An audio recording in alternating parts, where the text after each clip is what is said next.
For the master himself descended from the shaman with a shout, with the voice of the chief heavenly Malak, and with the Shafar, and with the Tekiah Gedolah Yahweh.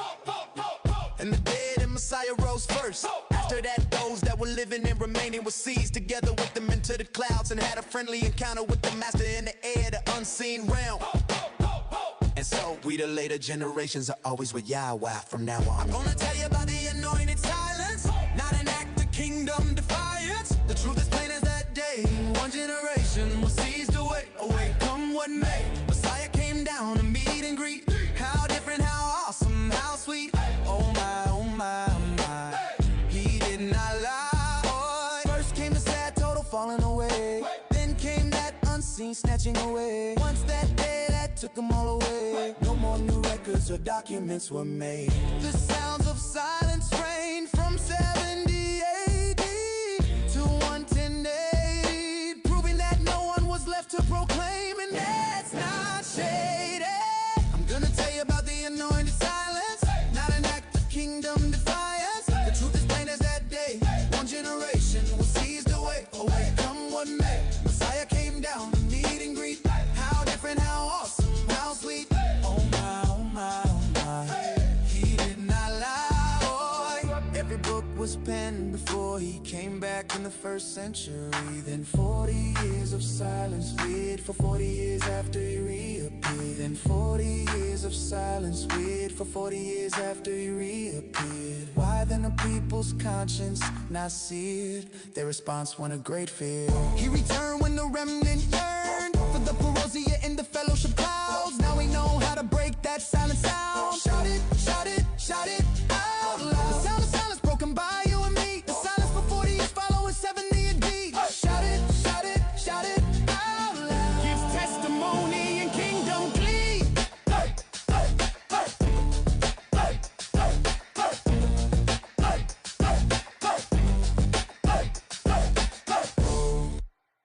For the master himself descended from the shaman with a shout, with the voice of the chief heavenly Malak, and with the Shafar, and with the Tekiah Gedolah Yahweh.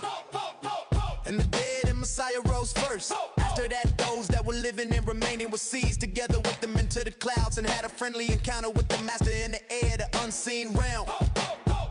And so we the later generations are always with Yahweh from now on. I'm gonna tell you about the anointed silence, not an act of kingdom defiance. The truth is plain as that day. One generation was seized away, come what may. Messiah came down to meet and greet. How different, how awesome, how sweet. Oh my, oh my, oh my. He did not lie. First came the sad total falling away. Then came that unseen snatching away. Once that day that took them all away. No more new records or documents were made. The sounds of silence reigned from 70 AD to 110 AD, proving that no one was left to proclaim, and that's not shady. I'm gonna tell you about the anointed silence, not an act of kingdom defiance. The truth is plain as that day. One generation was seized away, come what may. Messiah came down to meet and greet. How different, how awesome, how sweet. Oh my, oh my, oh my. He did not lie. Every book was penned before he came back in the first century.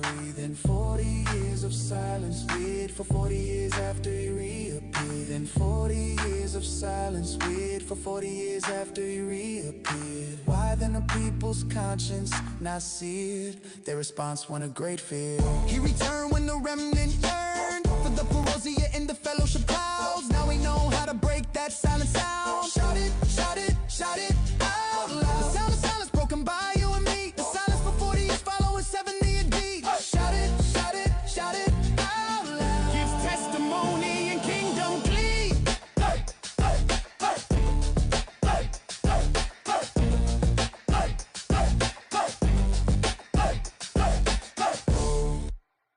For the master himself descended from the shaman with a shout, with the voice of the chief heavenly Malak, and with the Shafar, and with the Tekiah Gedolah Yahweh. And the dead and Messiah rose first. After that, those that were living and remaining were seized together with them into the clouds, and had a friendly encounter with the master in the air, the unseen realm.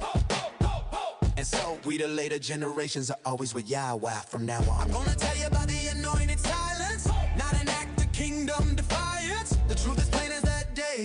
One generation will seize the way away, come what may. Messiah came down to meet and greet. How different, how awesome, how sweet. Oh my, oh my, oh my. He did not lie. First came the sad total falling away. Then came that unseen snatching away. Once that day that took them all away. No more new records or documents were made. The sounds of silence reigned from 70 AD to 110 AD, proving that no one was left to proclaim, and that's not shady. I'm gonna tell you about the anointed silence, not an act of kingdom defiance. The truth is plain as that day. One generation will seize the way away, come what may. Messiah came down to meet and greet. How different, how awesome, how sweet. Oh my, oh my, oh my. He did not lie. Every book was penned before he came back in the first century. Then 40 years of silence, weird for 40 years after he reappeared. Then 40 years of silence, weird for 40 years after he reappeared. Why then the people's conscience not seared? Their response won a great fear. He returned when the remnant yearned for the parousia in the fellowship clouds. Now we know how to break that silent sound. Shout it, shout it, shout it out loud. The sound of silence broken by you and me. The silence for 40 years following 70 AD. Shout it, shout it, shout it out loud. Gives testimony and kingdom glee.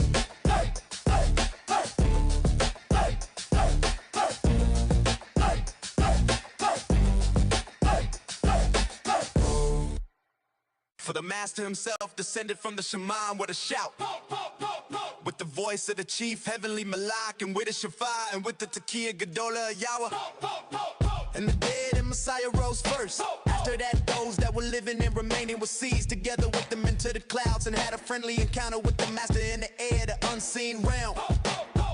And so we the later generations are always with Yahweh from now on. I'm gonna tell you about the anointed silence, not an act of kingdom defiance. The truth is plain as that day. One generation will seize the way away, come what may. Messiah came down to meet and greet. How different, how awesome, how sweet. Oh my, oh my, oh my. He did not lie. First came the sad total falling away. Then came that unseen snatching away. Once that day that took them all away. No more new records or documents were made. The sounds of silence reigned from 70 AD to 110 AD, proving that no one was left to proclaim, and that's not shady. I'm gonna tell you about the anointed silence, not an act of kingdom defiance. The truth is plain as that day. One generation will seize the way away, come what may. Messiah came down to meet and greet. How different, how awesome, how sweet. Oh my, oh my, oh my. He did not lie. Every book was penned before he came back in the first century. Then 40 years of silence, weird for 40 years after he reappeared. Then 40 years of silence, weird for 40 years after he reappeared. Why then the people's conscience not seared? Their response won a great fear. He returned when the remnant yearned for the parousia in the fellowship clouds. Now we know how to break that silent sound. Shout it, shout it, shout it out loud. The sound of silence broken by you and me. The silence for 40 years following 70 AD. Shout it, shout it, shout it out loud. Gives testimony and kingdom glee.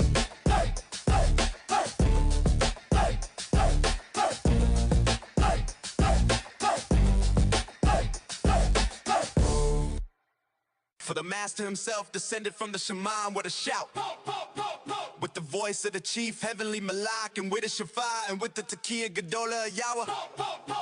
And the dead and Messiah rose first. After that, those that were living and remaining were seized together with them into the clouds, and had a friendly encounter with the master in the air, the unseen realm.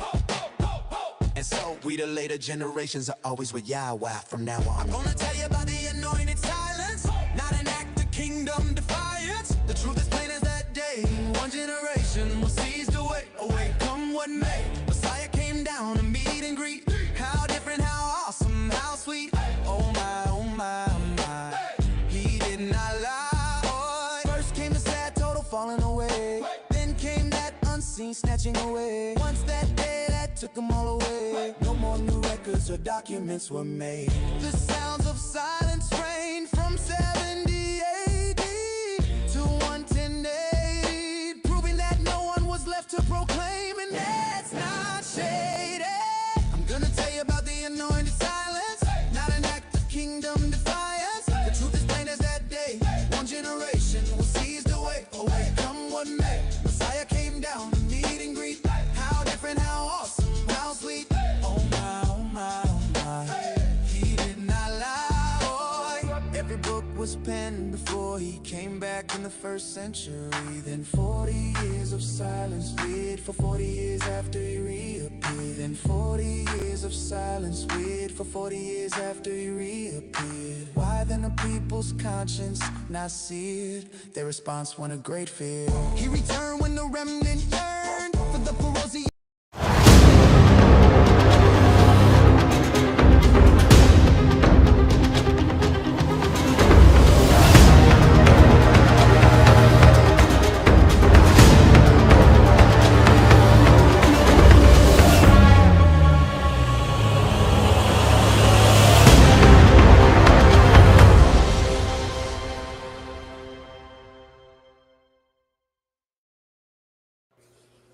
Shalom, shalom. You beat me to the punch. Go ahead. Shalom, Habrim. Shalom. Shalom, mishpacha. Shalom, mishpacha. How are you Mishpoche. today? Mishpoche. Boker How tov. y'all doing? I am good today. How are you over there in Florida? Yep, I'm breathing. I'm cold, a little chilly. I was gonna say you're kind of cold these days. They keep Yep. telling us how bad it is in Florida. I'm like, oh my goodness, my Floridian friend. It's Can you handle Chile. the cold? It is Chile, as they say. It's Chile. Where are all our listeners? They don't. What happened? We offended everybody in a couple of days. I don't. Oh well, you know People are how late. it is. They People are gotta late. wake up. They gotta get going. Yeah. Early in the week. Shavuot Tov, everyone. Shavuot Tov. So did you were you thrown out of the cabin after last week's podcast? No, actually, boy, I tell you, Mindy and I have some of the best talks. We feel like we're like a marriage lab. we're always running No, experiments. but when she found out you had 7,000 something about something, and you were cracking up on the air, I thought maybe she took it personally. Oh gosh, no, we have the best chats. That's my bestie, man. 7,000 of anything is a bit much. Eggs, toast, Moshe Konachowski's. I tell you. Those who will not bow their knee to Baal. That's what I think of when I hear That's that. right. 7,000. That's right. That's right. That's what I think of. 7,000 7,000 soldiers, 7,000 men of Yahuwah. That is true. Stand firm and believe. I tell you what, we're watching a lot of people awaken. Your hard work is paying off. Congratulations on the courage you demonstrated in walking out some of the things that you've walked us out on. And I am just thrilled beyond words. I keep getting more excited, which tells you something really is happening because, it ebbs and flows usually, but it keeps going this way, which is very, very good. I'm very thrilled by the results. I'm loving the fact that the conversations are shifting. We're seeing less antagonism and more discussion, less of what I used to see. I used to see a lot more attacky stuff. And the message of, hey, stop doing that has finally kind of gotten out there. And you can see the effects. Still there. There's still a lot of people that come in and want to yell at everybody. But you're seeing more and more people are going, hey, I was there too. I was confused too. I was lost as well. I found some resources, whether they found the Ristine or one of the other, on their way to the Ristine Bibles. That's what I'll call them. I'll call them on the way to the Ristine. And it doesn't matter because they're waking up. They're asking new questions, right? They're saying something is not right with what we were given because the results don't lie.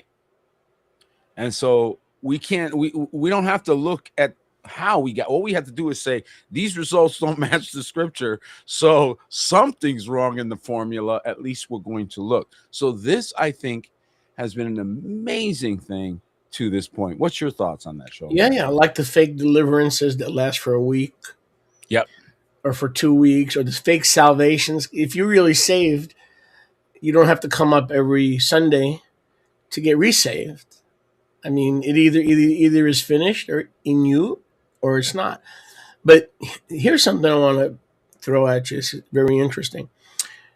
When you're in the prophetic, when you're moving in the Ruach, you never know when a person, not you specifically, you never know the buildup or the fallout. Let me explain to you what I mean. Because I can only relate to what Yahuwah commissioned me to do. Okay. So when I came out with the return of Yahusha, which needs to be taught, Yahweh knows that needs to be taught. So when I came out with it, just like most human beings, I took a pen and a paper, and I counted the cost. Well, let's see. How many people will I lose selling them this? And I started calculating. This one's going to leave. This one's going to leave. This one's going to ask so many questions that I'm going to want them to leave, because my limit is 500,000 questions. Okay. I can do up to 500,000. So I started counting the cost, right? That's Yiddish, by the way, or German. German will understand what that means. So I'm like, whoa, you can't catch the tail of the prophetic. So instead of losing people over the return of Messiah, people are so happy and so joyous and so kingdom glee-ish to have been touched with this vital truth of the consummation of all things and the marriage, and that I lost people. I did lose people, yes, but not because of the return of Yahusha. In other words, when the prophetic moves, you never know the fallout or the buildup. There could be significant buildup. There could be a significant fallout. I thought people would leave my work and any kind of affiliation because they thought anything but futurism is heresy. Just the opposite. We gained followers, but we did lose a couple. Ready for this? Because now they took the 70 AD return of Yahusha as an excuse not to do Torah, because if the Mosaic age came to an end, now I'm free. I don't have to do Torah, because if I do Torah, I'm disrespecting the first century Parousia. And so there was a fallout. But wait, there was a fallout, yes, but not what I calculated. You get my point? Okay. Yeah, I'm getting. You can't always tell where it's going to be. You never know. You never know where you think it's going to be here and it's over here, and you're like, what? Correct. It does. Once the prophetic word is commissioned and released, you just don't know the grainy sand, the stony sand, the mixed sand. You don't know the benefits. You don't know how it's going to benefit the kingdom, or how it adversely may reduce the kingdom, where people just go into disobedience, just like the futurists, and say, well, if everything has been done away with that was affiliated with the temple, so has the Shabbat, so has the Moadim. And so what I'm trying to say, clumsily, I did lose a few, but not because of what I thought. So you never know when Yahweh has told you. Kind of say to you like they were being held in. But isn't it the same with you? But wait a second. Isn't it the same with you? You thought you were doing things to help people in terms of being financially independent and sovereigns, right? Mm-hmm. And then it fell out the wrong way. So I mean, this often does. Yeah, it often does. Yeah. What's that saying? No good deed gets goes unpunished or something like that. Mhm. So, that is something that I've battled my whole life. One of the things that I got told when I was a kid, a little boy, I cleaned something. I don't remember what it was. I did something that I wasn't asked to do. And I was told, "Oh, you're trying to be good, too good to be true," or something like that. And that stuck with me. And it's been with me the whole time. My whole life. It's like, question your motives, question why you're doing it. Why are you doing that? And that's something that's just part of the walk, I think, and something that you have to overcome if you're going to be a vessel in this hour. And what you just said is exactly correct. Well, you mentioned the prophetic word. I want to go there here in a minute, but I want to say something about the auxiliary, because you made it such a great point. I gotta touch it. So many times the offense that we created or whatever is nowhere near where we thought we were guarding against. Like, I can't even tell you, and I'm sure you have some stories too, where the donuts I bought, I preached for 2 hours, and the only thing you want to tell me about is the donuts I bought, or that you didn't like the fact that I was wearing. Back then, I used to dress differently, so I was wearing cufflinks. That bothered you? The cufflinks bothered you? My parents taught me to dress. I don't dress like a slob. I never went to church like a slob. I didn't care how anybody else dressed. I didn't. I never did that. I always dressed up because that's how I was taught. So again, that would offend people because I was in Minnesota, right? In the Midwest, where they're all untuck it. Everything is untuck it. And I'm not an untuck it kind of guy. Maybe I should move to Minnesota. I know, but I'm just saying this was back in the 90s and whatever. We're still. But I am an untucked guy, but for the record. Yeah, but I mean, I'm not, right? So that's not my style. But my point is that people get offended. And you're like, what in my message? What did I preach on? Oh, no, that was great. You got nothing to say about the scriptures we went over or none of that. You got a problem with the donuts.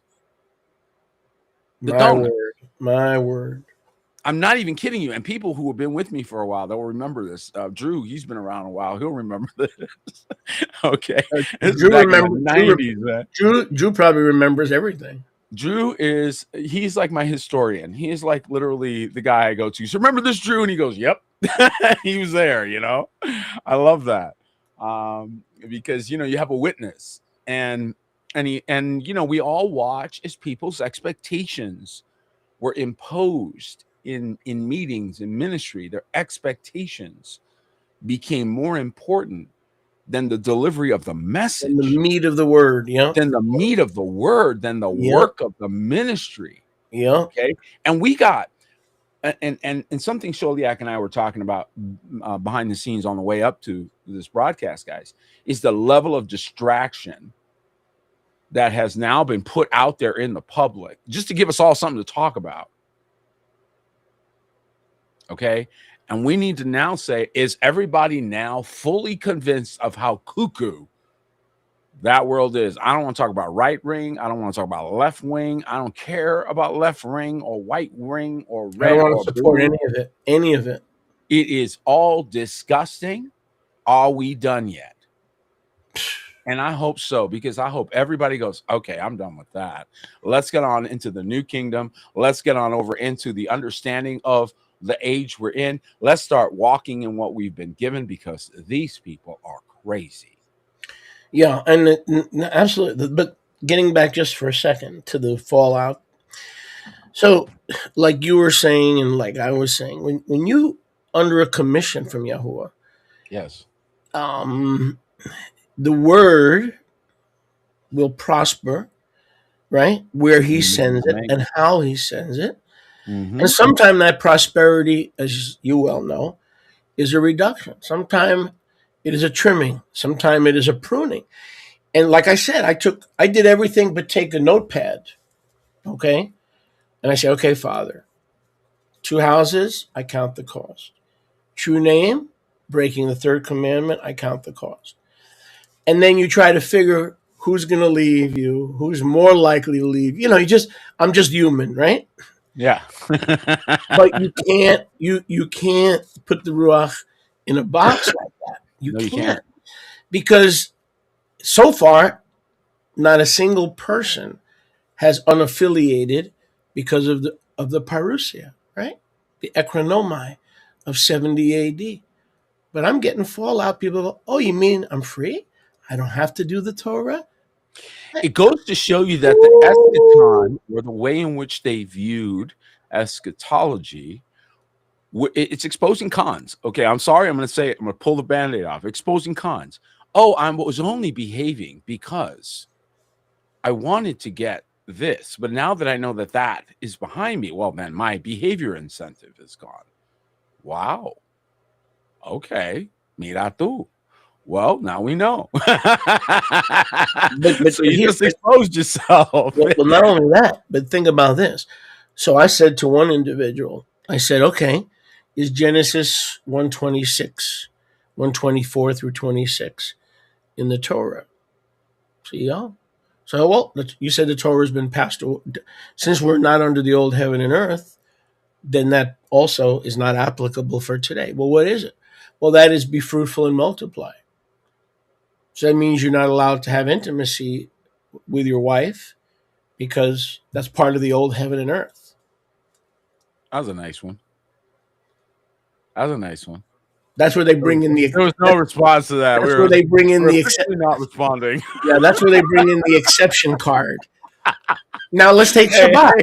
Hey, brother, I'm under grace. Yeah, let's take Shabbat.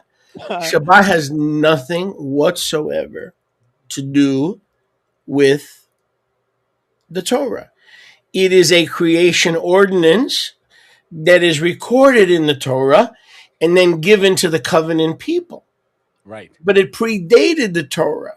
Yes? Exactly correct. So if the old heaven and earth passed away, are you free to worship Baal?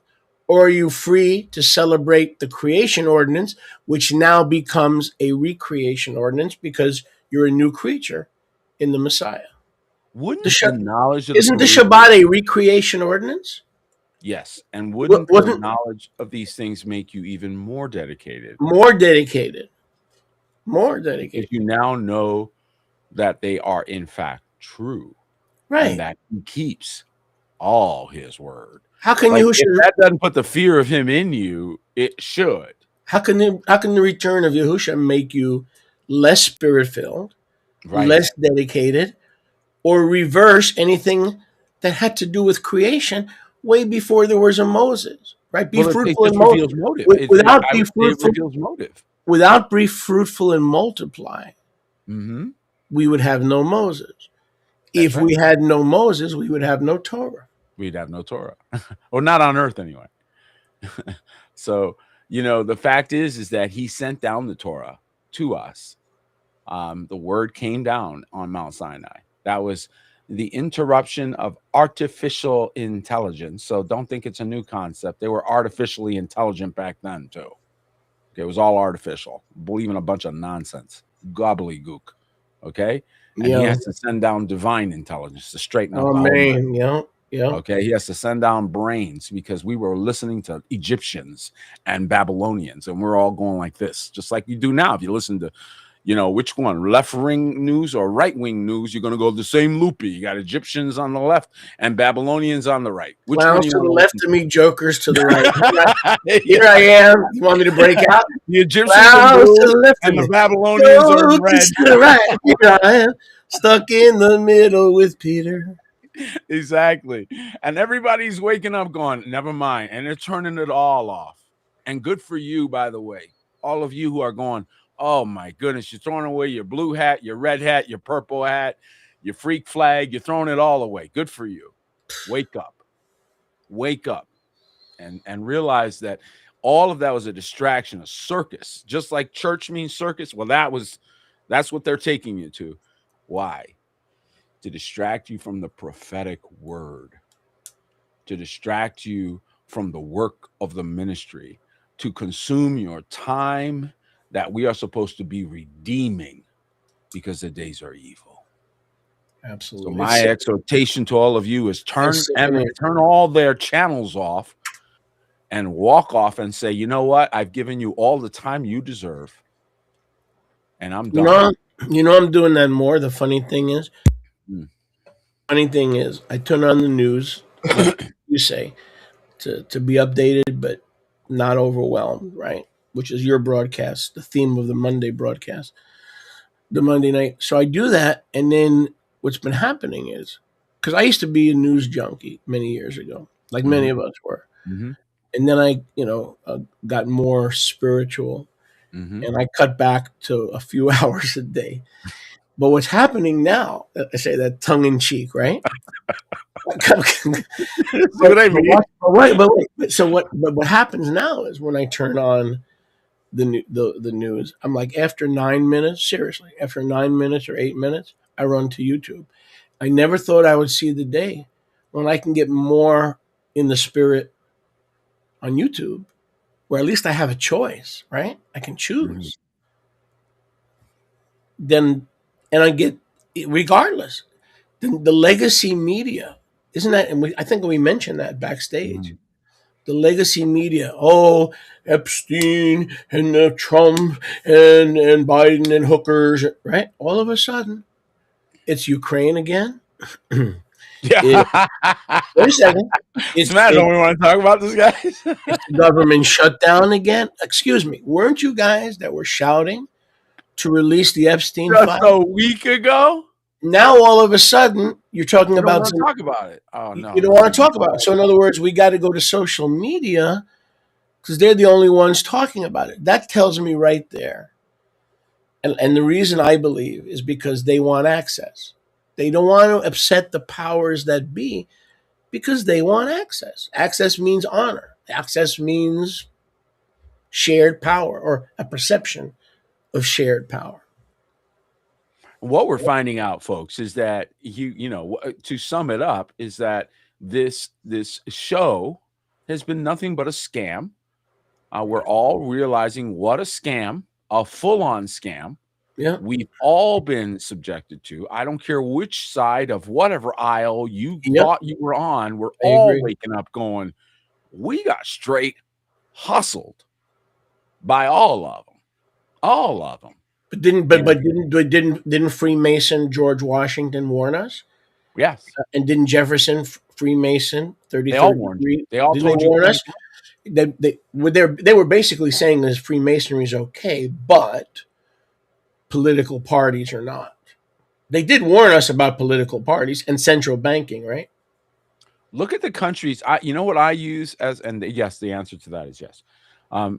Especially the wars with Hamilton.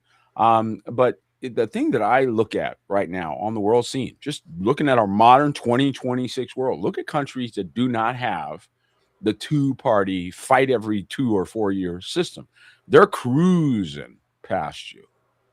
Why? Because they don't have this nonsense, arcane, constant battle. You notice our country is in literally battle state every other year.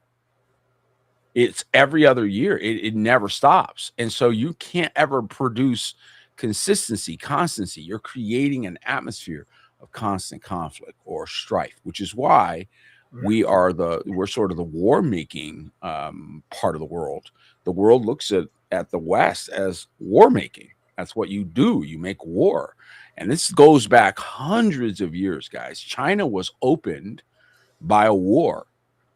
China had closed its gates to the West, and that is their tradition. They had one port you could go through, only one. And the only reason why that changed, Great Britain went to war with China. They called it the Opium Wars, and they opened the gates. So what we know through history is that we have seen an ebb and flow. And if you are a student of history, you know we are in another one of those ebbs and flows because of the same topic. Different weapons, same stories.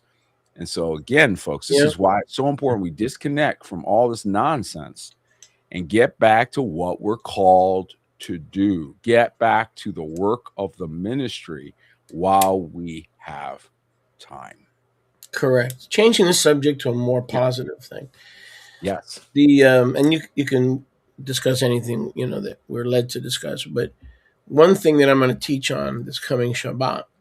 We've been talking about the period of silence, right? This 40 years of silence. One of the most powerful parts of your discussion has been the silence. And the empirical proof, right? But what I'm going to bring forth on this Shabbat is that Hebrews 10:25. Now, in Hebrews 10:25 in isolation is, oh, you're one of those yawners. Mhm. I already knew that. Peter Martinez, Apostle Peter, tells you, do not forsake the assembling of yourselves together, as the manner of some is, all the more as you see the day approaching. That's right. Boring. We already knew that. And we already attend the assembly. But here's what the writer of Hebrews was really saying.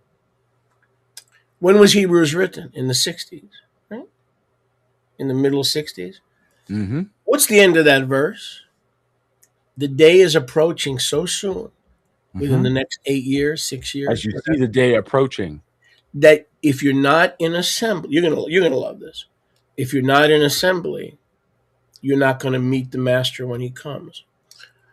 You know when Yahusha returned in 66 AD, right before, in the Parousia, to remove his Kedoshim and to raise the dead, so they wouldn't have to go through the Great Tribulation? At Shavuot, we're in assembly several weeks after Pesach.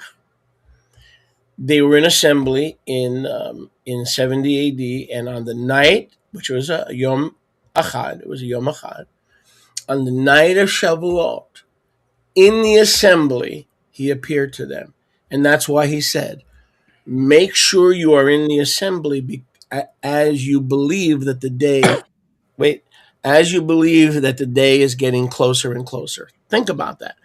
So I'm going to share very, very solid evidence that when he returned before the Great Tribulation in 70 AD, beginning 66 to 70, that was a 3.5 year tribulation, the Right. Roman Jewish War. They were resurrected, the dead were resurrected, and the living were changed while they were in Shavuot assembly. Because remember, that's when the Ruach fell, right? That's when the Ruach fell in 30. And 40 years later, the Ruach really fell. And Yahusha came to resurrect the dead and to change the living. And all that happened on Shavuot. Can you imagine that?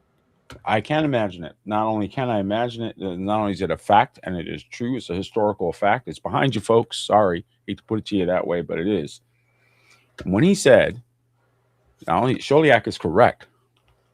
So first of all, show respect, because the man is correct. All right, and I don't say that lightly. You know that. You know that I weigh things very carefully. So he is correct.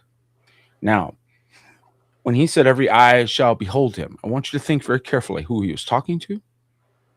Whose every eye would behold him? Whose? Mhm. Because you just presumed that he was talking to the guy in Fiji. You just presumed he was talking to the guy who happened to be in Germania at the time, Right. or Russia, but Right. he wasn't talking to them because they weren't there. And they weren't covenant people. So if I said, and I'm standing in amongst, my brethren, and I say, everyone's going to receive XYZ, am I supposed to get a note from a guy in China who says, hey, by the way, am I included in that? What? Or some guy in some other place, right? So I think we make a lot of presumptions when we read, first of all. So every eye, that's just one thing. So every eye where? And then, so who was he talking to?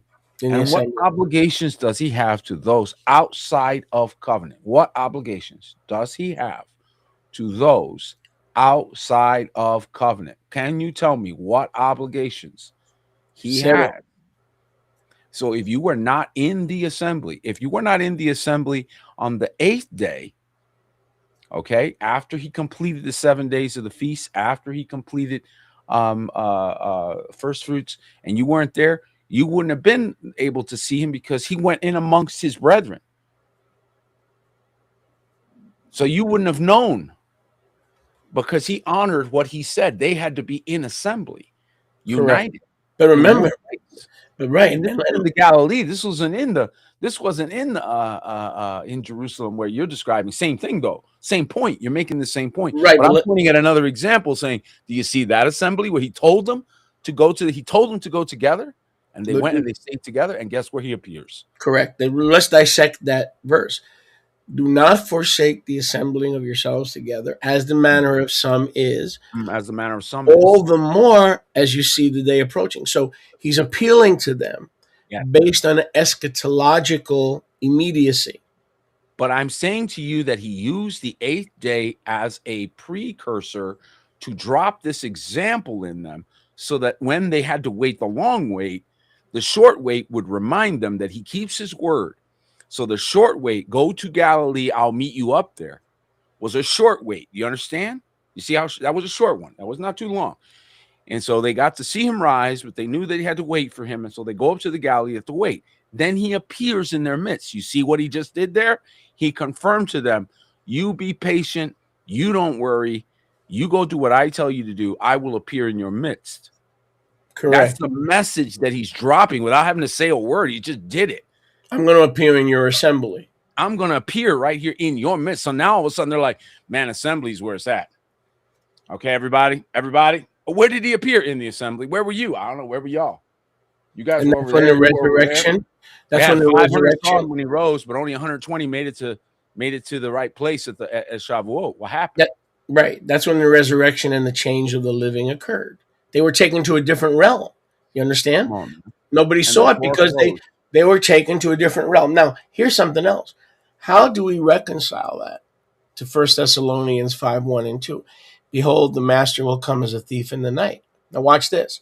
When we take Hebrews 10:25 and we try to reconcile it with 1 Thessalonians 5:1 and 2, it makes perfect sense. You know why? Because the parousia, when they were resurrected and caught up, took place at night, the night of Shavuot. Get this. He will come as a thief in the night. Why?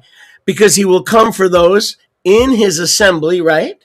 They were gathered for Shavuot, right? They were keeping Torah. And when did he come? As a thief in the night. And you can never be prepped. The night of Shavuot. That's you right. Get that? Who's ready in the 10 virgins? Look at this example. There's 5 virgins who are wise. They go in together. 5 are foolish. Not only did they have to at the last minute try to repair what they had not done up to that point, showing a lack of industry and dutifulness, but on top of that, the entitlement becomes very obvious when they're knocking on the door after the fact, saying, "Open to us." Still not perceiving that they had missed their opportunity. Correct. So, still not perceiving that he did not appear to them. Correct. He appeared to those who were prepared and ready. You cannot skip that message. Just like in the Holocaust, they figured, like in the Holocaust, their Jewish neighbors disappeared. Well, they figured that Hitler took them away and they didn't want to get involved. So the 5 foolish virgins in 70 AD figured Nero had arrested the Christians or murdered them, of the believers, and they didn't want to put their nose in. So people say, well, how did they explain the fact that the living were taken to a different realm? Very simple. The Neronic persecution. They didn't want to get involved. It was brutal. Yeah, Nero first came the Neronic persecution, then came the Great Tribulation. So when the Neronic persecution was underway in 64 to approximately 66, when people saw people that were no longer there because of the resurrection had taken place, they just figured Nero slaughtered them or took them to Rome or whatever. And that was the Neronic persecution was some serious stuff. Serious stuff. Everything outside of the household of faith, everything outside the gates, if you will, was tons of confusion. Still is. We're sorting from the outside, if you will, like, oh my goodness, what happened here? And only those who have the right heart, who have the heart to obey, because you cannot have access to the tree without obedience to the commandments. I hate to break it to you.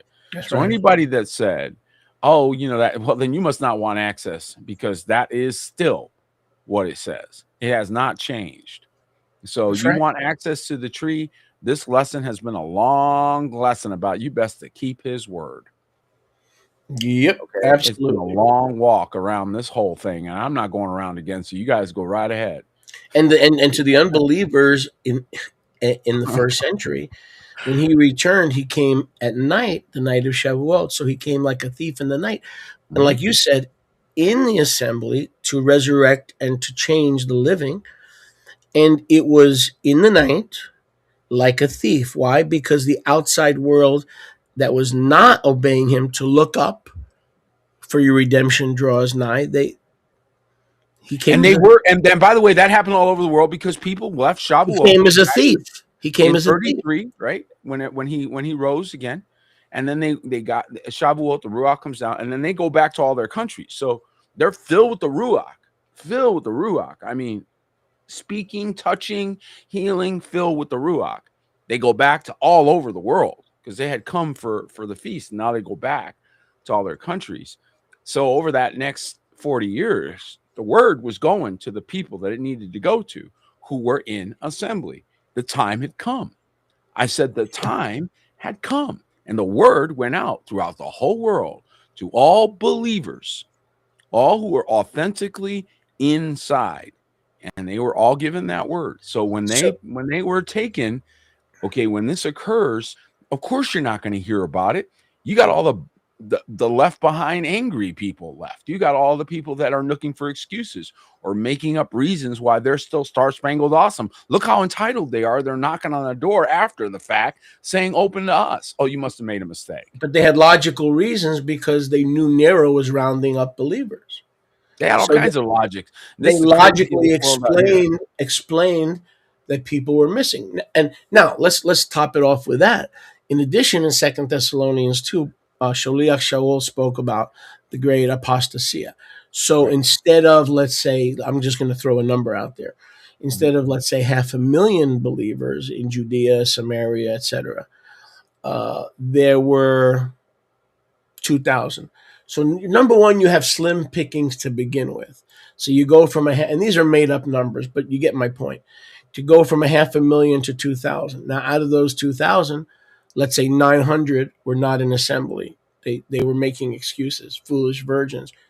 So you're left with 1,000 people. So when we talk about people disappearing It in the wasn't as first, many as you think. it wasn't as many. It wasn't as many And because remember we what are witness to that because I'm going to tell you something. A lot of people might watch a broadcast and they might participate in this and that, but when it comes to really walking, when it comes to being part of the assembly and caring about that assembly, oh my goodness, the numbers are usually ridiculously and low. remember what Yahusha, that's right. And remember what Yahusha said in Luke 18:8.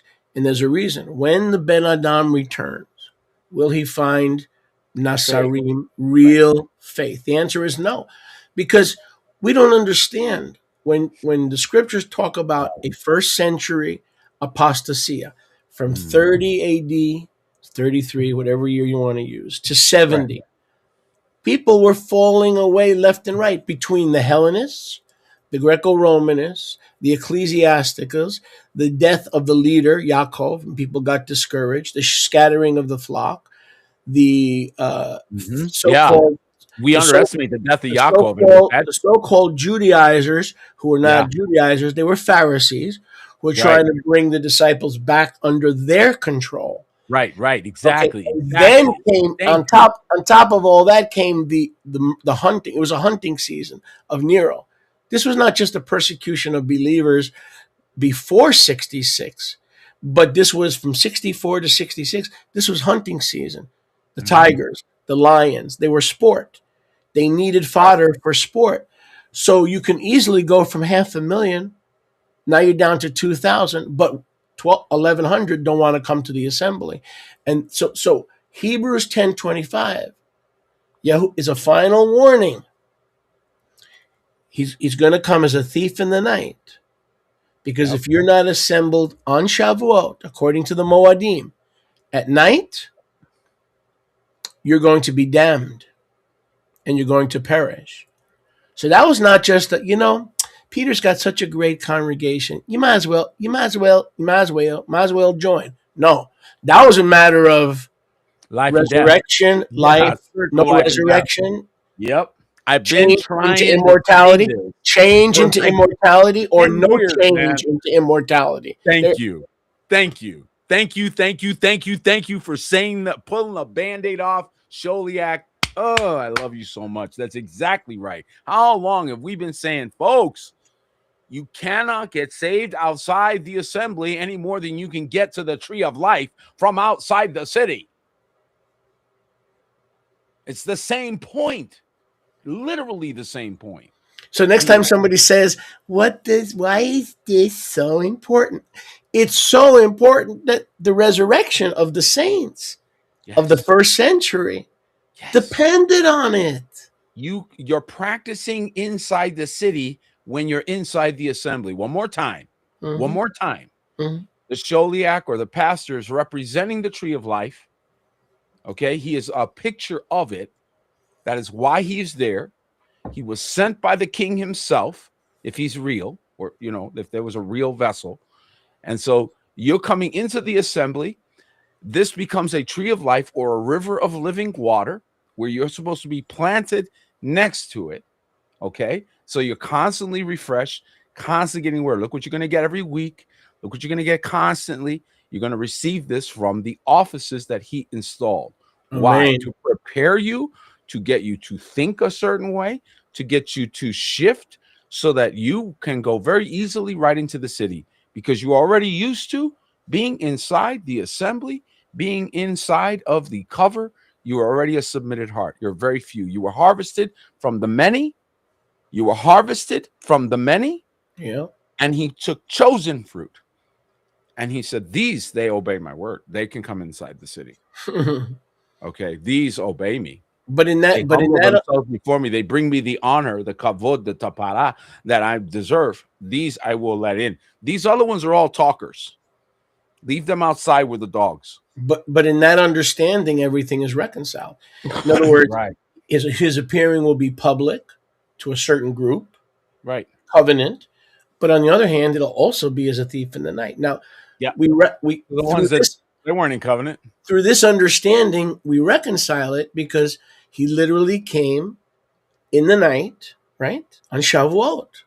So even there, you have a Torah connection. Even there, you have in other words, even the parousia was aligned with the Moadim. Yahuwah does nothing outside of angelic time.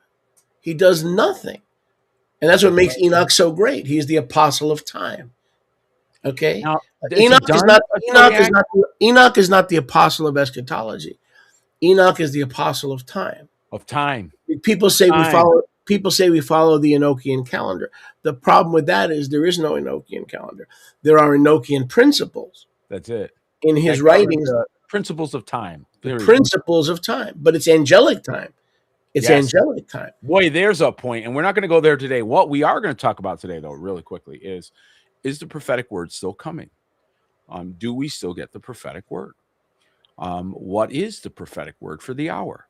Is the prophetic word of the hour red hat, blue hat?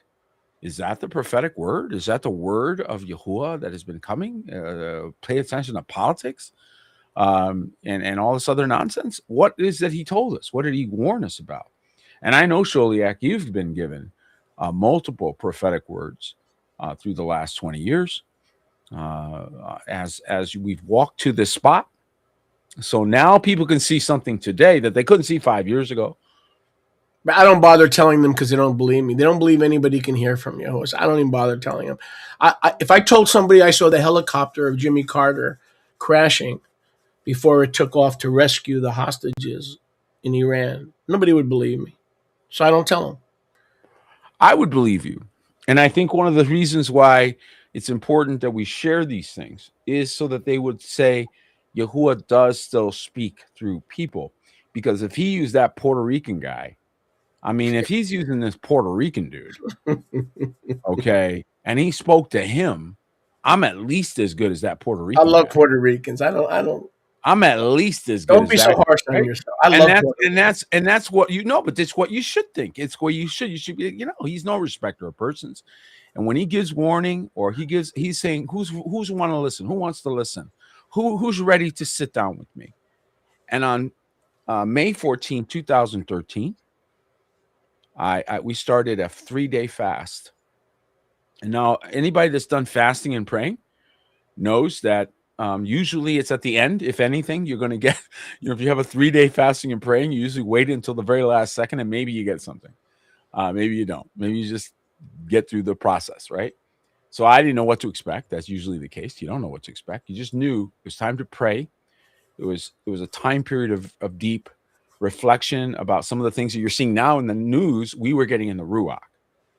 Okay, so the things you're seeing now in the news that are coming out, especially the thing that just came out, the stuff that just got released and all that, that was what was in us in 2013. We were praying about. Lots of people were involved in that, and so we went to a 3-day fasting and prayer period, and it was literally on the very first day. So that's what made it very unusual, because usually, again, you have to wait. So it was the very first day. It was May 14th, 2013. I did not take note of the date until after. And then later on I went, oh, wait, that's a significant day of the year, right? So anyway, I had an open vision. And in that open vision, I saw the Civil War. The United States was in civil war. And it was essentially government fighting itself. The country had turned inward and turned against itself. And how about its allies? How about turning against its allies? I did not see anything outside the United States. It was all internal. And it was a lot of smoke. And they had, I gave a long detailed, it's on my channel. So if you guys want to listen to the long detailed version of this, you can. Again, go on to the Remnant House channel. You can find, just look up Civil War and you'll find the word. But the point is that there were considerable things that were happening. And I saw the human-like, they looked human. And I did not have a description for it because at the time we did not know what we would now know, that they were making these things and making them so lifelike or human-like that you can hardly tell. And they were picking up dead bodies. That's what they were sent to do, and putting them in a train and getting rid of them. So this thing has been warned about. We are seeing the results of things that the Ruach has been saying to various vessels. You know, this is coming, this is coming. And yeah, you might interpret it as the end of the world, but it doesn't matter how you interpret it. What matters is it's the end of something. Something is shifting here. And it is important that you recognize that you are in the midst of a massive shift, just as it was in Israel. So this is why we look back at these examples. And when we see he kept his word and is certain, then you go, okay, if we're in a similar moment to what they were in, and he's doing the same thing, like he's going to keep his word, you best to get into assembly. You best to get into the places where you submitted to Yahuwah, so that when he looks down, he sees you in your place. He sees you where you belong. Don't look to the left. Don't look to the right. Don't worry about what anybody else is doing. You do what you're called to do, boo-boo. Okay, right. You get to your spot. Right. This is all hands on deck. And I do agree with you that Yahuwah works in patterns, and even after 70 AD, the patterns are never broken.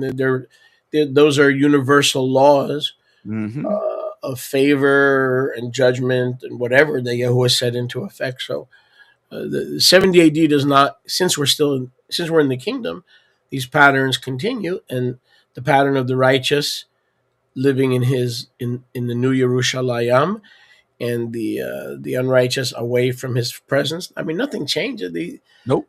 Psalm 2 is in full effect. You talk about patterns all the time, and I want everybody to understand that I agree with Peter. Obviously, there are patterns.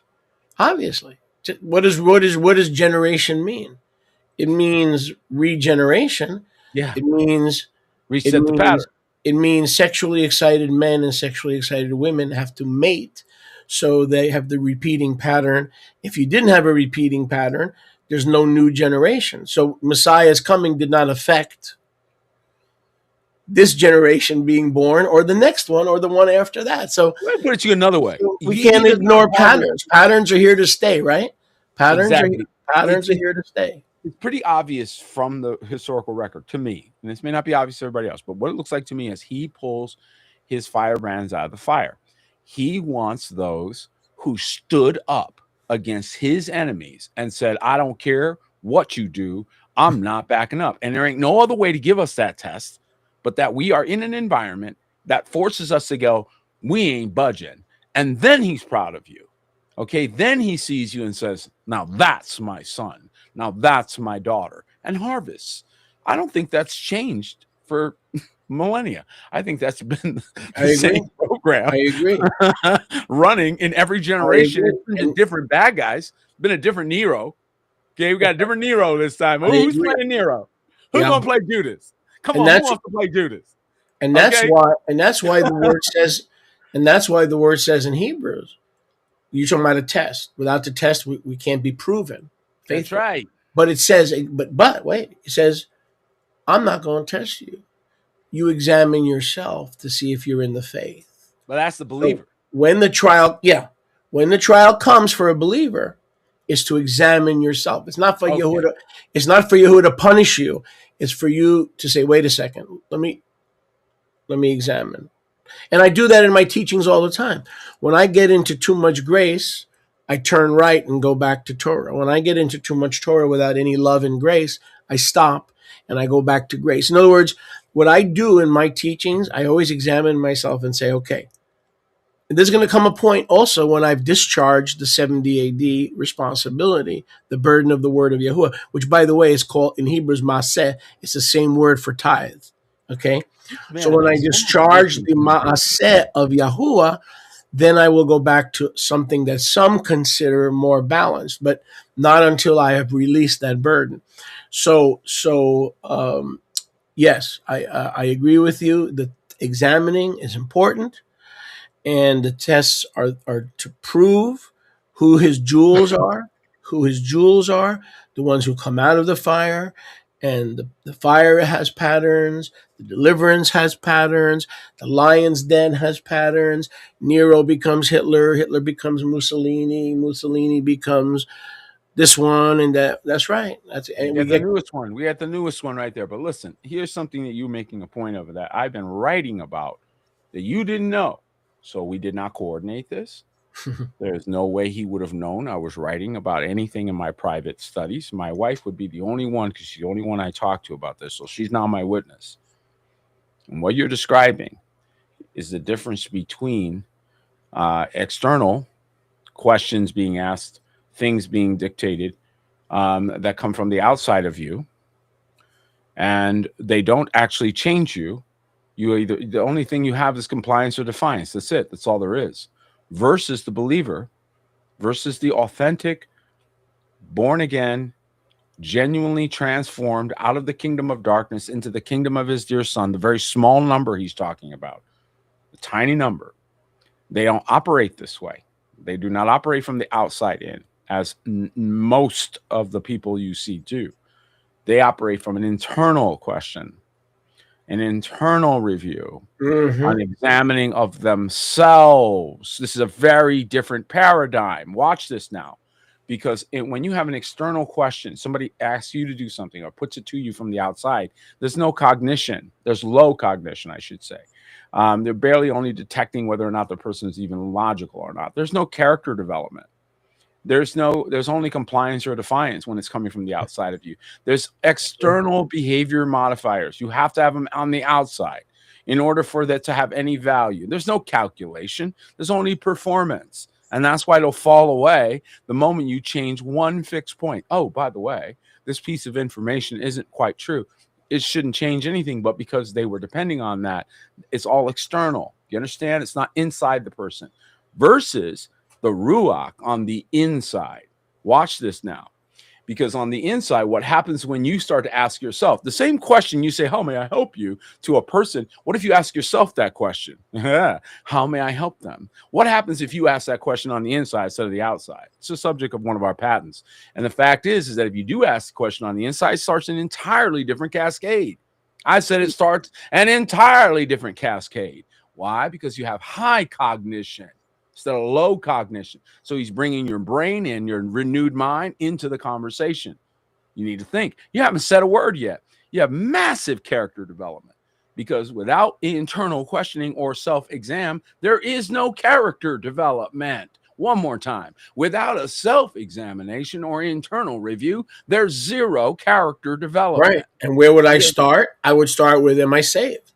Am You I start with any question am I you really ask saved? yourself. Okay. And then calculate between fixed points. Now, what happens? You start developing volition. What is volition? Means you have determined something. You made a choice. You choose it and you hold it because it's yours. It's not put on you from the outside. It wasn't imposed by grandma and grandpa. It's something you came to. You Right. sat, you received it, and it changed you. Volition occurs. Now you have Right. internal behavioral modifiers, not external. No, that person no longer needs a rule out here. That person's operating from within, Agreed. from Yeah. within. And Agreed. that is what creates a proactive, Yeah. authentic Yeah. disciple. And That's it. in the first place, I would self-examine anybody, encourage anybody. Is am I right with Yahuwah? Am I saved? Number one. Yep. And am I right with Yahuwah? And Right. Yep. because there are people who are strung out. They're alcoholics. They're strung out. They're addicts. They're totally in the flesh, except when they listen to a broadcast like ours, and they come up for air every once in a while, and they think they're going to go through the new gates because they tune into a Christian program once a week. So if the examination has to be inward, the first place I would start was, am I saved? Second place would be, am I as committed and loving Yahusha today as I was 30 years ago, 20 years ago? Or has my love grown cold? Has my love waxed cold? That's the first place I would encourage anybody to start. Personally. That's right. I think you're absolutely correct. I think one of the things you should ask yourself in the same line of thinking is, am I a spectator? Because the spectators is what you find outside the city. They all can watch, but they cannot participate. Yeah.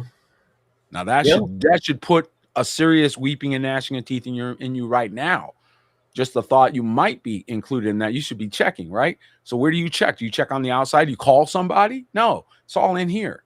It's the beating of the chest. It's the authentic asking yourself, am I really? Because you know something, you can fool me, you can fool Sholiak, but how many know you ain't going to fool yourself? You're going to say to yourself, wait a minute now, you know better. And then you calling yourself out. Look at that. Look at that examination. Funny how that works. You know, the best integrity is the integrity gift a man gives himself. But you were touching on that before. You were saying that what's happening around us with the politics of the day. That's right. That can bring out either righteous indignation, Yep, or a defense of the indefensible. Now, people are going to read into that, thinking that I'm talking about the White House. Wait. But I'm not. I'm not necessarily talking. I am, but not necessarily. In other words, the politics will because you see people. I had a family here who moved all the way. Listen to this, Peter. I had a family here who moved all the way from Washington State, right? And because I, did not approve and politics got heated, here's what I want to say, not left and right, but they were so committed to that philosophy that is now in power that as soon as they heard me call it out, they forgot the fact. You forgot everything. That I married them for free. Yeah, I forgot everything. That I blessed them. That I invited them into my home. Yeah. That one of the parties had 25 years of following me around the country because I used to travel when I spoke. And when that person was single, she would follow me. She loved my ministry and my team. But as soon as I spoke against her man, I haven't heard from them since. They left. That person's feeling pretty stupid right now. Okay?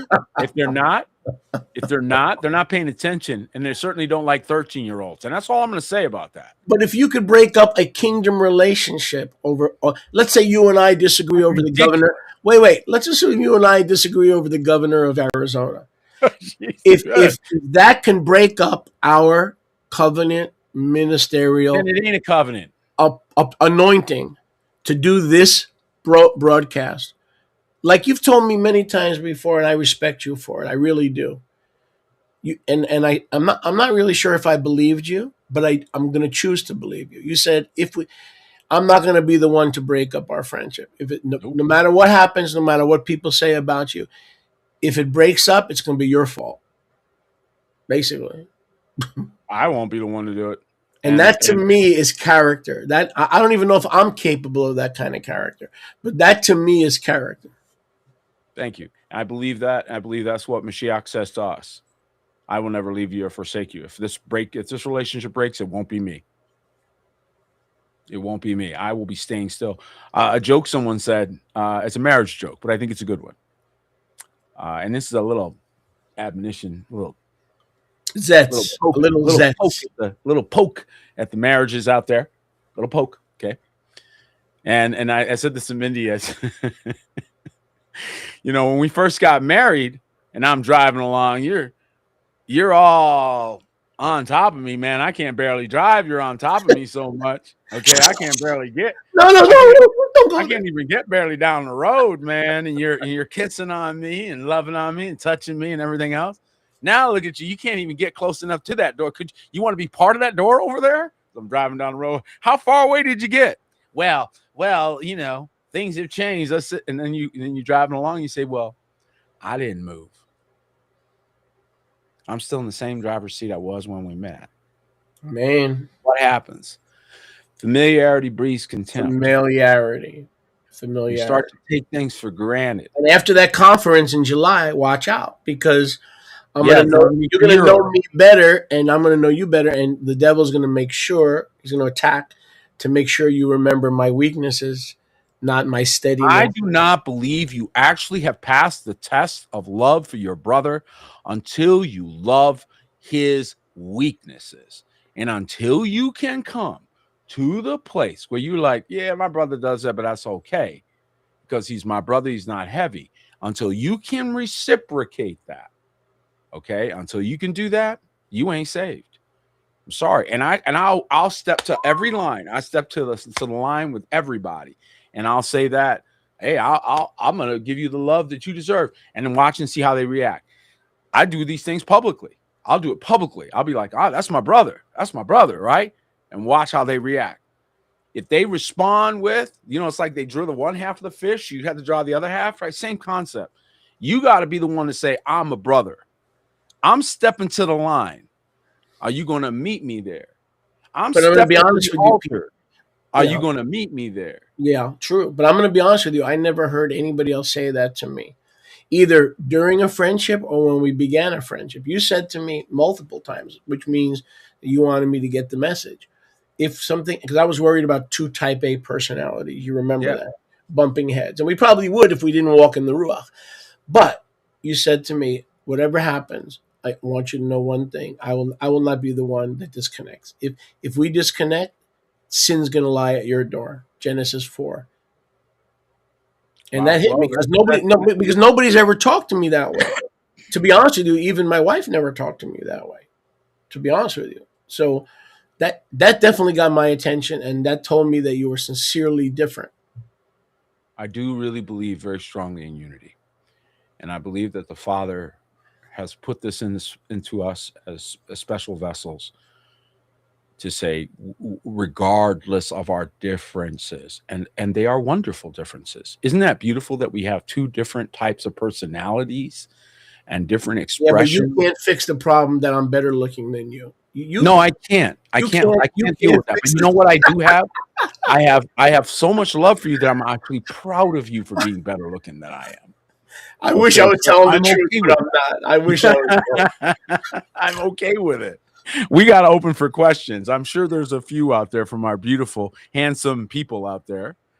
All right. Fair enough. So, one thing that I do love is that there's so much good discussion now because of your work. No one can deny your work did this. But one thing I'm not going to do, Peter, is ask the ladies, put the ladies on the spot, our precious sisters, and ask them who's better looking, me or you. I'm not going to do that. Stop that. Don't pressure me. Don't pressure me. Stop it. Stop it. Mr. Slenderoni over here. All right. Don't pressure me. All right. I'm not going to put the ladies on the spot. All right. And we have such a wonderful group, and they love us both. So let's not do that, right? We won't. But We're gonna behave ourselves. if I can keep you in let's go this way. You know what I love about this man? I'll tell you what I enjoy about him is that he leads by example more than you think. If you start noticing corrections in me, it's not because he called me and said, "Hey, Peter, you need to do this." No, he might make a comment here and there, but he leads by example. And I love that. I love his great example. I love his diligence, and he impacts me without even knowing it. It moves me, gets me places where I need to be. I see that because you let me teach you just like I let you teach me. Yep. I mean, I don't miss a broadcast ever since we connected. And just because we're in ministry together, I don't miss a broadcast. Because I see how you're flowing. I see how you're flowing. And I like the different, the different directions that you flow. Well, and I try to be sensitive to what the Ruach is saying in that moment. This is one of the dangers with series and things that you get yourself going on, is that you can go outside of his will. In your case, I saw him, like, the fact that it didn't stop at 4 or 3 or 6. I was like, oh boy, he is the Ruach has him on a tear. And when the Ruach does that, you got to just let it go until it's done. I want to serve notice to the newbies out there. Most of you are newbies who don't know me going back 3 decades. When Yahuwah first fired me with the true name, I didn't stop for 5 years. I made a lot of enemies. I ain't gonna stop till Yahushua tells me to stop. Sorry. 5 years. That's all I taught. I was on the name. You just didn't happen to be there, right? So y'all think I'm stuck on 70 AD. You know why? And I don't make excuses for it. I'm honored to represent Yahuwah on 70 AD. But you weren't there for the 5 years when all I would talk about was a true name, and the next 10 years when all I would talk about was Israelite identity and the restoration of the 2 houses. These guys weren't there. Stay tuned, folks, because we're going to continue these kinds of discussions. When we talk about things like external versus internal, what is the difference? What makes you prepared for the coming of the King?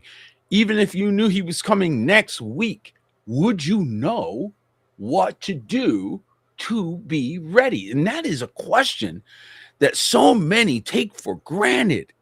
And it's one that I hope you stop and go, man, that's a really good question. Would I really be ready? Do I even know what he's expecting of me? Have I asked that hard question on the inside and asked him? Or am I just presuming because I don't really want to ask? And that's where the courage is going to separate the wheat from the tare. The courageous ask. The courageous will go and say, all right, tell me what I need to do. Tell me where I'm off. Tell me where I'm short. Tell me what I'm failing to do. And I can tell you right now, you guys are holding your gift off to the side as spectators. You're practicing to be dogs on the outside of the city. I'm just telling you right now, you put your gift on the shelf. You put your anointing on the shelf. You don't support. You don't stand with or work with anybody. I'm talking anybody. I get it. The apostles are too intimidating or whatever. I get that. Man, be supporting somebody, working somewhere. Standing there being a spectator just said, I volunteer to be a dog on the outside of the city. And by the way, we don't have any questions, so we'll just keep going a little while longer. What else is on your heart, Apostle Peter? I mean, the things we talked about are intense, but we have a little time remaining. I think the words of our mouth are another element that we have to be really careful with. We have an opportunity right now in this moment where we have the power of the upper hand. We were right. The remnant were right. You were correct. You were the ones out there telling everybody about judgment coming. You were the ones out there telling everybody to repent. You were right. Okay. So you enjoy the high ground. And now begin to preach and teach and share the gospel of the kingdom, the truth of the kingdom, the kingdom. What gospel are we commissioned to preach? The gospel of the kingdom. Okay. And if you keep preaching the kingdom, okay, that alone will change America. So great question, by the way. What is the great? By the way, I agree with you. In other words, the gospel of the kingdom not only the kingdom is coming. Now we have to honor Yahuwah's revelation. The kingdom has come. That's right. What are your obligations and what are your responsibilities? And stop believing in the great gaslighting, and stop believing in the great rug pull that Messiah came and said the kingdom of heaven is at hand and then made us wait 2,000 years. Stop believing Right. that. And you heard me talk about this before. Can you imagine a Kadosh woman, Proverbs 31 woman, waiting at the altar? Her husband says, I got to take a break. I got some things to take care of. I'll be right back. And waiting 2,000 years. Do you know any women in the natural who would wait 2,000 years for their bridegroom to show up? I mean, she's literally all dressed up in her wedding garment. The notion is crazy. That would be the end of it. It's a crazy notion. It's not even fathomable. Now you have sufficient evidence. Now you have plenty of evidence that has been now presented, empirical evidence like the silent years and things like that, that force you to reevaluate. I hope you all do. But that aside, forsaking the assembling of yourselves together, in other words, holding your gift outside while you review all these things, is a bad idea. Connect your gift. Support the house that you belong in. Stand with your brethren. And when you get offended, and then while you're there, you can ask your questions and learn or figure certain things out. But get in. And when you get offended, not if, when you double down on the eternal. Oh, that's a good word. Yeah, that's a good. We got to start saying it like that, huh? On the eternal commitment. No, wait a second. On the eternal commitment that you made to me. Come on. According to Amos 3:3, that rhymes, by the way. Mm-hmm. Before we even started walking together. Okay, you did an Amos 3:3 with me in the Ruach. Before we get to Rachel's questions, let me just share this with you. Amos 3:3 is not translated properly in most scriptures. It does not mean how can two walk together except they be agreed. It means the following. How can two walk together unless they have read the terms of the covenant that will allow them to walk together? If they have not reviewed the terms, how can those two be in agreement unless they have agreed to the terms? You and I didn't know each other from Pinocchio knowing Donald Duck, okay? But apparently we had the same understanding and the same view on things, and you reviewed the terms in the Ruach before we even began our journey. Right. So it was a Ruach thing where the Ruach, it was more of an appointment. Yeah. See, the problem with the church is we're going to go into the basement and pray, even though we hate each other. We don't have anything to do with each other. You're a Baptist. I'm a Methodist. We're going to pray until we come into agreement. And therein lies the fallacy. You don't wait to come into agreement. You don't start walking with an assembly or a person until you already are in agreement. That's right. How long is forever, guys? Well, let me put it to you this way. Your salvation lasts as long as you are a member. How long you want to be a member? Your salvation will last as long as you are a member. How long would you like to be a member? Well, how long would you like to sign up for? How long? A week? Okay, 1 week life. You want to sign up for a year? 1 year life. You want to sign up for forever? Forever life. Which would you like to sign up for? Which box you want to check? You want to visit? Makes perfect sense. You want to just visit? Is that what you wanted? Okay, you can visit. We'll let you visit happily. You want to do one lifetime? That's it? Just a little lifetime? Come visit. Makes perfect sense. Okay. You want eternal life?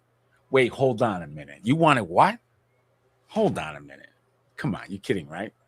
You serious? You seriously want eternal life? Oh, you signing up for forever? Forever. What you sign up for is what you get. You signing up for forever? Oh, well, that's a different form. Let me get that form. And you notice Yahushua didn't say to the Pharisees, look, we have disagreements like we do, like everybody does here. Sorry. You could say you don't, but you do. Oh, that's a great question, Mindy. Let's pray together. Wait a second. We disagree on just about everything. Allegedly, people talking amongst themselves, but we're all Bible believers. So let's pray and come into agreement. No, you do not walk and join and become achad until you are in agreement, because coming into agreement is not biblical. It says where two or three who are in agreement come in my name, there am I in the midst of them. Because you're not going to ask the master to come into your variance, I think this is into why your we don't compare. stereotypes, into your stereotypes, Yeah. into your schisms. Master, we don't agree on anything. We hate each other, but your word says two or three are gathered in your name. So here we are. Please come into our schisms. You have made an excellent point. That's exactly correct.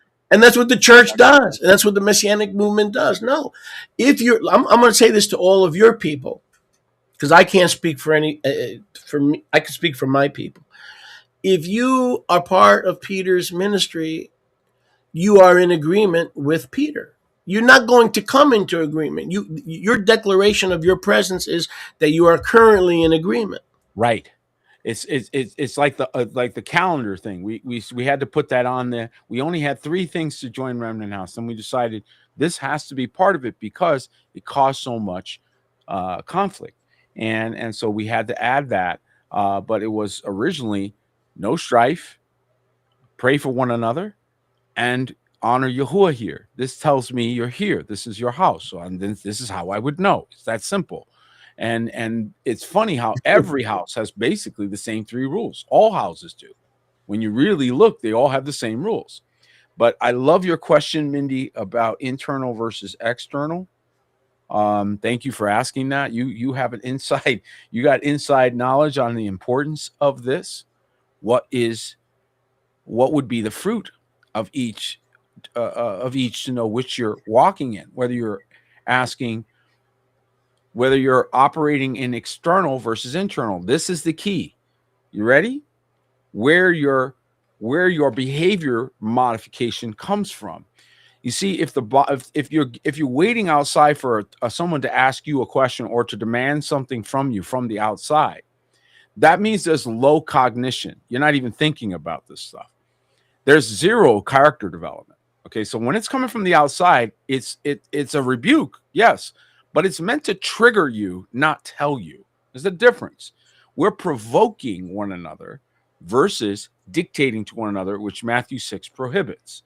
So no character development comes from the outside, only compliance or defiance. That's all you get, is a little bit of a training. That's it. External behavior modifiers are meant to be temporary. They're only meant to be there while you are learning and getting a point. That's it. Because there's no calculation. You're learning from a third party. You are not calculating your answers. You are only learning. And so therefore, anything you are doing in that mode is performance only. You are acting or being a hypocrite, okay? Because it's coming from the outside. Watch this. So he does something different. He writes a new, he says, I'm going to give you a renewed covenant.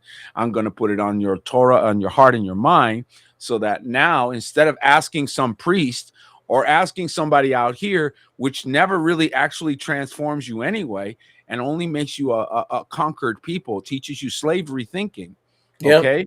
Instead, you ask yourself the question, is this the right thing? And you're asking inside, where he's going to meet you. Where does he pour his ruach? On the inside. Out of your what flows rivers of living water? Your belly, right? And it's the workings of the heart inside, okay? So what happens when you ask the question on the inside? This is the fruit you're going to see. You're going to see a person of high cognition. They're thinking. Doesn't mean they always get it right, because they may be in some trial and error, but at least they're thinking, and you can tell the difference. You can tell. Watch. They'd start developing massive character. Not because, again, they're flawless, but because they're comparing results. Okay? Internal questions improve your character right away. Who said rend your hearts and not your garments? Yeah, come on, somebody. And then you calculate differently. Why? Because now you have fixed points. Things like my eternal covenant, my identity in Mashiach, my brother in the assembly, my responsibilities as a brother or a sister and a son or a daughter. These become fixed points in the way that you function. They don't move. The Torah of Yahuwah, not movable. It's fixed. So what happens? You start to move within these fixed points. This is all internal. You develop your own volition. In other words, your will. Okay. So you say, thy kingdom come, thy will be done. What happens? Your will becomes his will. Your volition is his volition. And that makes internal behavior modification. So what is the result? Authenticity. You may not like the person though, but they're authentic. They believe what they believe. And this is the reason why Sholiak and I come into such agreement, because we already did the work. We're not doing the work now going, oh, let's see if we agree. No, hey, he did the work. I did the work. He calls me up and says, Peter, I'm gonna preach on this. I'm like, go get him, Tiger. You're right over the target. He didn't have to teach me anything. There were certain things I learned as we walked, but the point is I was already in agreement with him. You see what I mean? It wasn't something that I had to come into. And that's his point. And that's a very, very good point. Right, It doesn't matter which one of us were going to hit you first. Rend your heart, not your garment, says Yahuwah. And Deuteronomy 10:16 might kick in. Internal versus external. Yeah, exactly. Deuteronomy 10:16, Yahuwah says to Yasrael, circumcise the foreskin of your heart. Come on. Okay? So what gets you into the kingdom? Is it the internal or the external? Man. It's the internal. Come it's on, a kingdom man. issue. The external is just forcing a kingdom issue.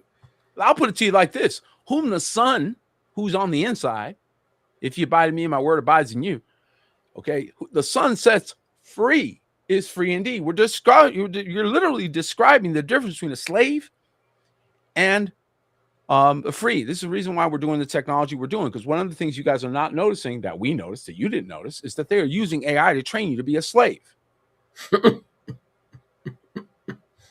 I'm not going to go into this right now, but I'm going to go into it at a certain point. And I'm just telling you, they're using AI to train you. And how may I help you? Seems so simple and innocent. But let me ask you a question. If I take that same question, how may I help you? And instead of saying it to my brother Sholiak and say, how may I help you, Sholiak? And put all the cognition responsibilities on him and put him in the spot where he has to now tell me. And that's hard to do. But what if instead I say to myself, how can I help my brother? You know full well that what I will put on myself will be very different than what someone would dare to ask me. I will put more on myself, okay, than anyone would ever dare to ask me. There's the difference right there. Yep.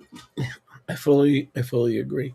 So, no, what is it? Okay, very good. Shalom, apostle, and shaliach.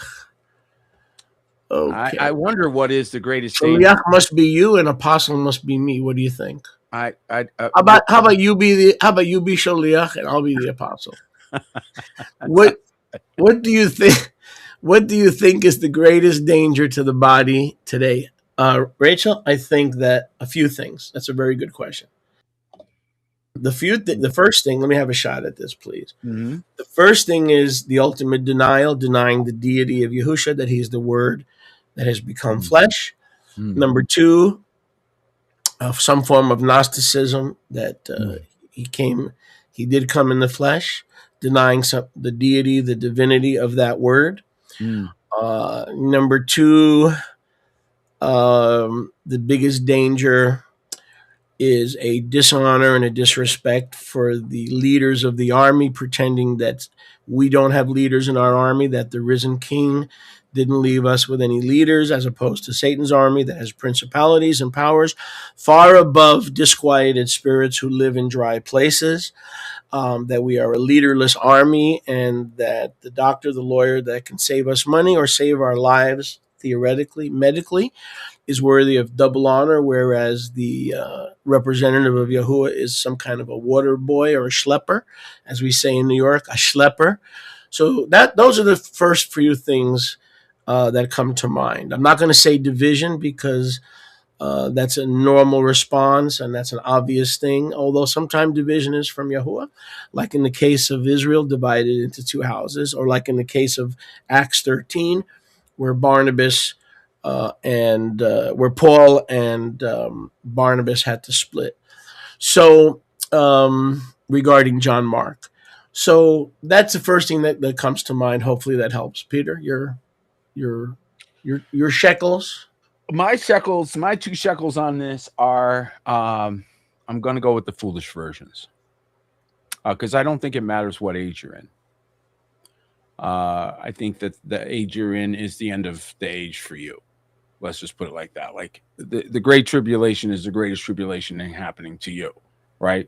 So we all have to deal with our own parameters. But the 5 foolish versions, to me, in any generation, represent the greatest threat for all of us.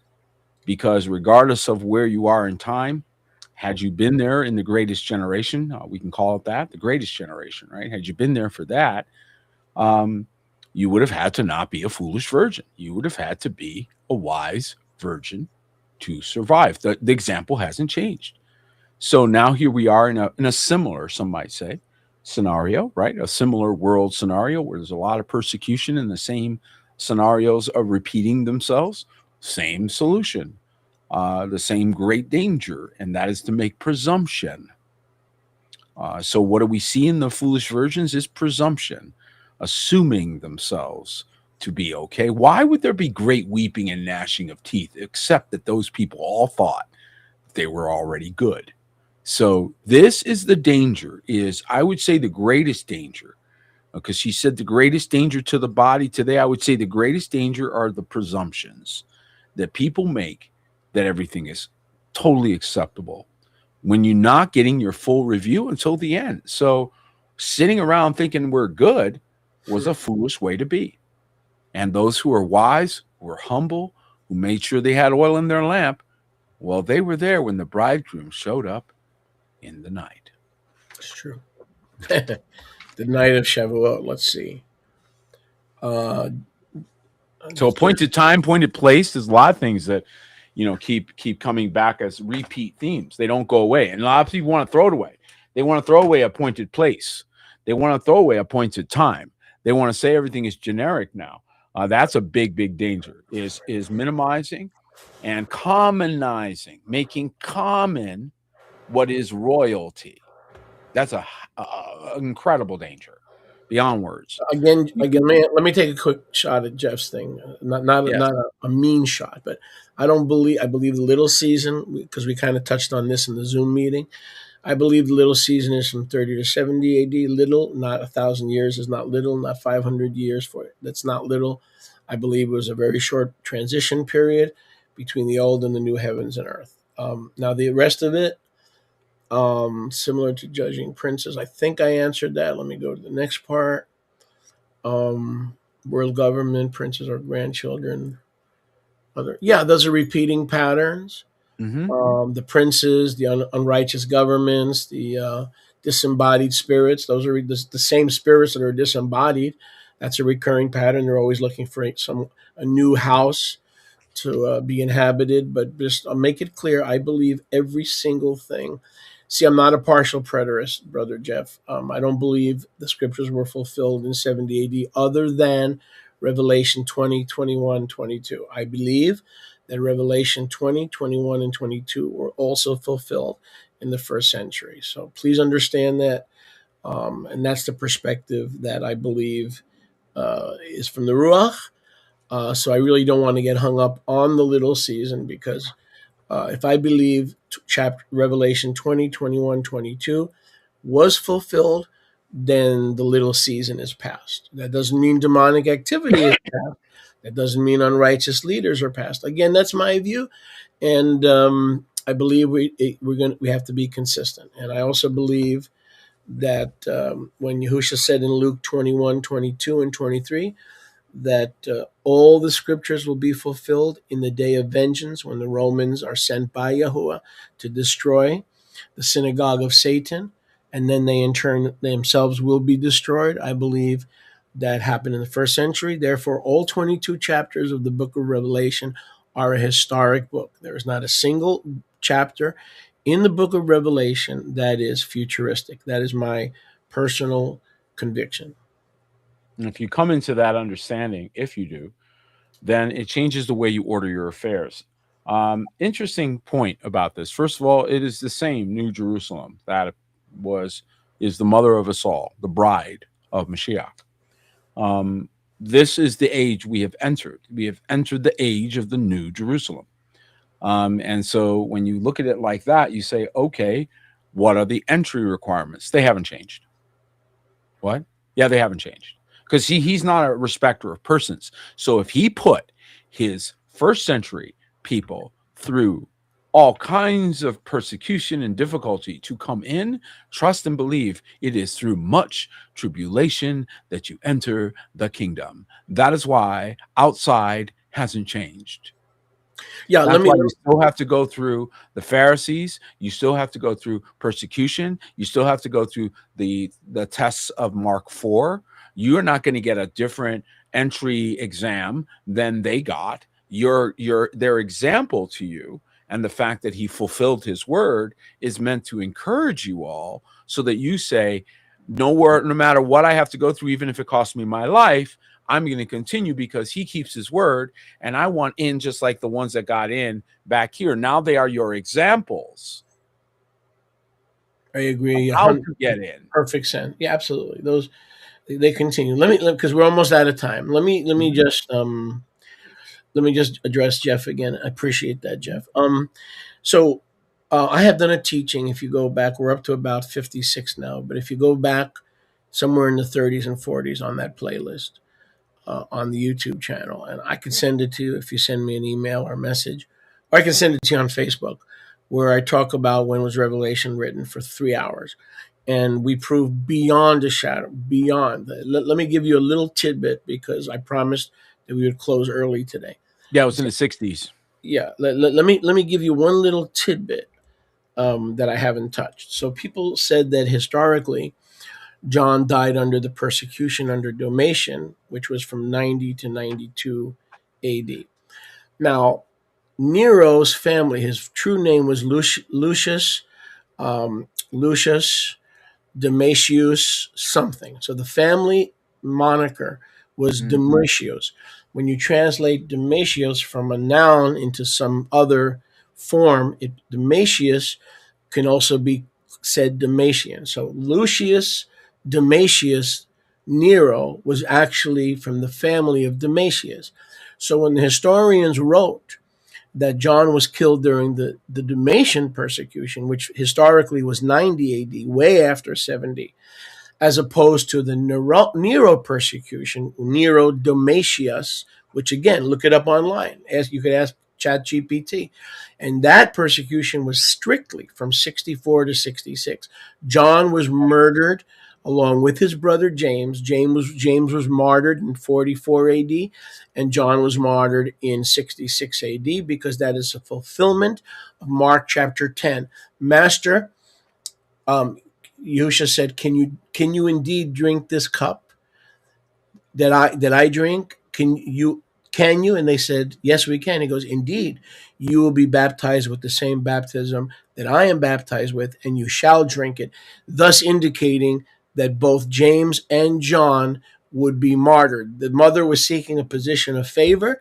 He says, okay, before I give you a position of favor in the kingdom, can you drink the cup that I'm drinking? And they said, yes. Right. And he goes, you will indeed drink. So he was prophesying in Mark 10 and Matthew 20. You could look it up. Mark 10, Matthew 20. He was prophesying their martyrdom. That was under the Nero persecution. John wrote the book of Revelation and died in approximately 66, before 70 AD. That is a historical fact. There's no second opinion. There's a twisting of history, but you cannot twist the prophetic words of Yahushua. So the book of Revelation, when it was given, was a prophetic book. Let me state this very clearly. When the book of Revelation was written in 66 AD, it was a prophetic book.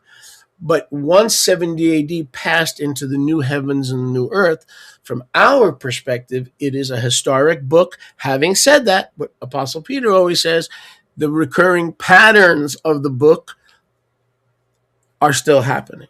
Yes. So, again, you may pick up, we're at this point of the pattern. And so therefore, this is what's in front of us. Okay, well, that's great. And they might, in fact, follow that pattern. And you may see certain things that continue to repeat. They saw it in the 1800s, 1700s, 1600s. They all thought, they all had the same exact fury and fervor, that I should say, that you have today. But the fact is that these are patterns. Now, as I said, there cannot be a change in the requirements. So if you had to be willing to stand up against persecution in the first century, why do you think that you would get a different entry requirement in a couple centuries later? Why do you think it would just suddenly be, oh yeah, you don't have to worry about nothing. You don't have persecution. You don't have any of that. Nonsense. Every generation is going to go through it, through much. And so what do we have here? Did the first century assembly fulfill their purpose? Are they an example to the flock? Like Peter said, 1 Peter 5 says that they were to be an example to the flock. What flock are they talking about? Are they talking about the flock they're standing amongst? Yeah, but the real flock that they're an example to are every generation that would come, every Nero that would get up, every idiot that would think he could put the saints completely out, every generation, every one of their Hitlers, every one of their antichrists who would rise would all meet the same demise. So we continue to see the same cyclical nonsense. But what you're not picking up, but we're not all picking up, is that the process is for our benefit. It is for us to demonstrate that despite the darkness, we will shine our light before. Right. Peter, would you be so kind and bear with me? Because the question that Jeff asked is asked. It's an excellent question that is asked all the time, and I don't want anybody taking my word for it. Okay? Yeah. Just give me a second. I want to show you something. You see the screen? Mm-hmm. Okay. Claudius, there it is. Look at it. Look at this. Born Lucius Domitian or Domitius. That's again. It's a language variant. Okay. Lucius Domitian or Domitius. So was John persecuted and died a peaceful sleep? No. He was persecuted under Domitius, but not the 92 AD, but the actual Neronian persecution. Nero was the Domitius family. And Yahusha cannot lie, according to Mark 10 and Matthew 20. Both brothers drank the same cup of martyrdom that he drank from. Okay? That's it. And that's a sobering thought, huh? Does that sober everybody up? Does that sober you up and say, wow, you mean, Peter, I thought we had like an easy street program.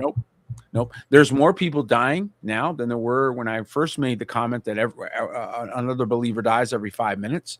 That was based on 100,000 persecutions per year. We are now at 300,000 per year. That is according to Amnesty International, I believe, is one of the sources for this information. So persecution is going up for believers in Messiah. So it used to be once every 5 minutes. Now it's one every minute and a half. Somebody else is dying because they will not give up the name. So again, dying, not just being persecuted, not just prejudice against, not just not getting a job. No, dying, being killed in the earth every couple of minutes. Somebody is dying because they will not yield. And as go ahead. That tells you the temperature on earth, and those that are sitting on cushions, those that are sitting comfortably. We all have our moments of comfort. Do not take that lightly, because it could be your moment tomorrow. Next thing you know, you're in persecution, and you have to be willing to endure to the end to be found faithful. I feel bad for all the people that didn't tune in today, because usually we have a few more listeners. I feel really bad. You know why? They missed some deep truths into the word of Yahuwah. I feel bad for them, but hopefully they'll get a hold of it later in the week. Amen. Sholiak, it is always an honor for me to sit with you. And I am so thankful for our connection and our friendship. And I certainly hope that people take inspiration from our unity and the fact that the Ruach put us together. And it goes to show you that it is a choice. We can stay together as brothers if we choose to, or we can choose strife and division. That is our choice. Right. Good reminder. That's a good reminder.